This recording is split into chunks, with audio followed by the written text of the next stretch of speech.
And Warren Mundine joins me live now from the Adelaide Convention Centre ahead of the SA Vote No campaign launch event. Welcome to the program, Warren. Great to have you.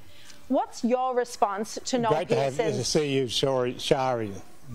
What's your response to Noel Pearson's claims that there's no consistency in the No campaign?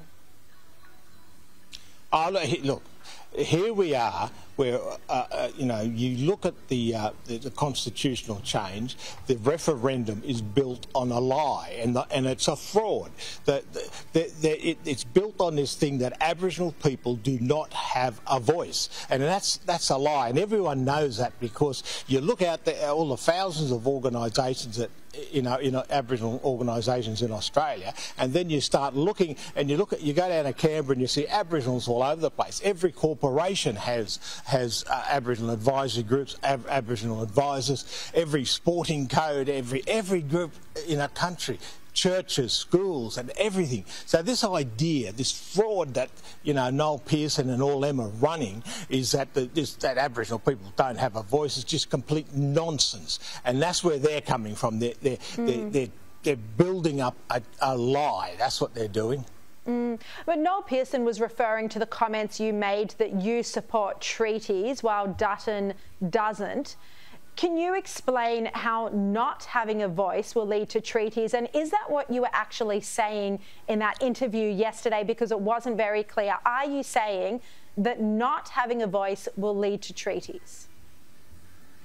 We have what we call through native title and land rights, which is the traditional owners of the land, the people who actually own it under culture. And we know in Aboriginal culture that only the traditional owners can speak for the land. So for myself, I'm a Bundjalung person. I can only speak for Bundjalung country. I can't speak for other people's country. And other people cannot speak for my country. And through these land use agreements, what we have is how people can have projects such as roads, rail, wharfs, mines, energy projects, agricultural projects on Aboriginal land. And this is what I'm talking about. These things have huge commercial outcomes for Aboriginal people in regard to jobs, in regards to training and in regard to running their own business. And it's done a tremendous job for Aboriginal communities. That's what I'm talking about. I'm talking about those land use agreements. I'm talking about how they have had a massive impact for Aboriginal people. In New South Wales, these figures just emerged a week ago. There are 38,000 land title claims, so 38,000 different Indigenous claims for land titles in New South Wales. This is something that a lot of people are worried about when it comes to the voice. Do you think this is a legitimate concern or not? Well, it is a legitimate concern when you've got a lie, which is the voice, because Aboriginal people have a voice, and through native title and through land rights, Aboriginal people have about 55% of the land mass of Australia in their ownership, and they're having incredible contribution to the Australian economy through mining and through energy and through agriculture, and through Aboriginal people getting jobs and running businesses and that, and having outcomes, and you've got these huge trust around the country, which is hundreds of millions of dollars in it for Aboriginal people. So this whole thing is sort of a sideshow in regard to how this is a threat to our constitution, and it is a threat to our democratic liberal democracy. And this is the problem that with the voice. Now, dominating the debate over the past week has been Marcia Langton's claim that Australians are racist and that the arguments underpinning the No campaign are race-based or based on sheer stupidity. What do you think of Marcia Langton's claim that Australians are racist? Well, it's obviously she's out of touch with the Australian community.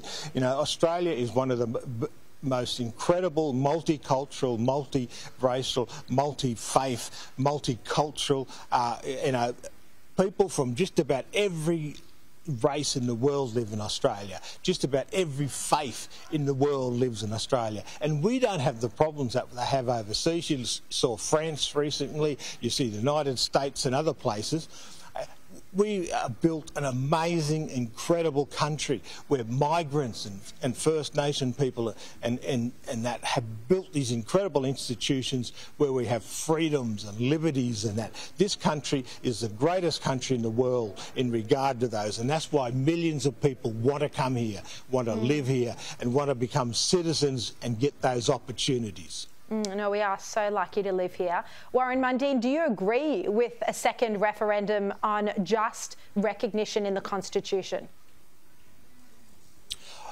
My focus, because it is such an important thing, is to defeat this lie of a referendum and crush it so everyone is still treated equal in this country and we move away from this division and these racial attacks and abuse that's going on from the Yes campaign.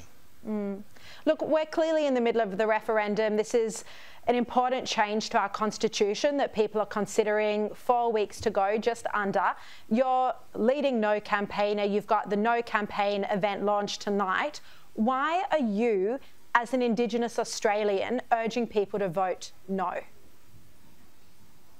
Because my family and many Aboriginal people start, going from the 1938 day of mourning where we protest so we can have full citizenship, so we have all full voting rights and that we can have education and the opportunities of what Australia can give. And then the 67 referendum was about that. It was about being treated as equal. In fact, all the racist laws and discriminatory laws in Australia disappeared after that referendum. And for the last 56 years, we've been working towards, having Aboriginal medical services, Aboriginal legal services, getting jobs and getting education. When I was a kid, excuse me, the idea of going to a university, we didn't even know what university was. And now there's thousands, there's hundreds of doctors and hundreds of lawyers and engineers and people in the corporate world and working. These are the things that we should be focusing on. There are a group of people out there who are struggling and really having problems.